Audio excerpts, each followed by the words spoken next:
അധികൃത കൈയൊഴിഞ്ഞ Saudi പൗരൻ അബ്ദുൾ ബഷീറിനെ കാസർഗോഡ് മഞ്ചേശ്വരം സ്നേഹാലയത്തിലേക്ക് മാറ്റി. ആഭ്യന്തര മന്ത്രാലയത്തിന്റെ കാരുണ്യത്തിനായി കാത്തിരിക്കുകയാണ് ഇപ്പോൾ അബ്ദുൾ ബഷീർ. സംഭവത്തിൽ ന്യൂനപക്ഷ കമ്മീഷൻ കേസെടുത്തു. അധികൃതരെല്ലാം തഴഞ്ഞ അബ്ദുൾ ബഷീർ എന്ന സൗദി പൗരന്റെ വിഷയത്തിൽ ന്യൂനപക്ഷ കമ്മീഷൻ സ്വമേധയാ കേസെടുത്തു. ബഷീറിനെ നാട്ടിലേക്ക് തിരിച്ചയക്കുന്നതിൽ സ്വീകരിച്ച നടപടികൾ അറിയിക്കാൻ ജില്ലാ കളക്ടറോട് ആവശ്യപ്പെട്ടിട്ടുണ്ട്.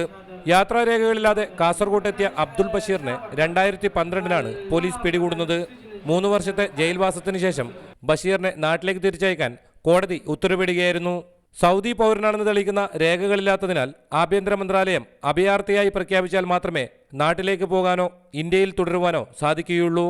നാട്ടിൽ പോകണമെന്ന ആഗ്രഹമുണ്ടെങ്കിലും നിസ്സഹായനായി അനാഥാലയത്തിൽ കഴിയുകയാണ് അബ്ദുൾ ബഷീർ.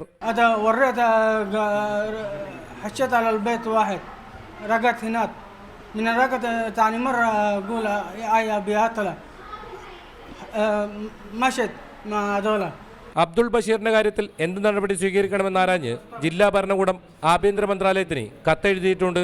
നിലവിൽ മഞ്ചേശ്വരത്തെ സ്വകാര്യ വ്യക്തിയുടെ സ്നേഹാലയത്തിലാണ് ഇയാളെ താമസിപ്പിച്ചിരിക്കുന്നത്. റിപ്പോർട്ടർ, കാസർഗോഡ്.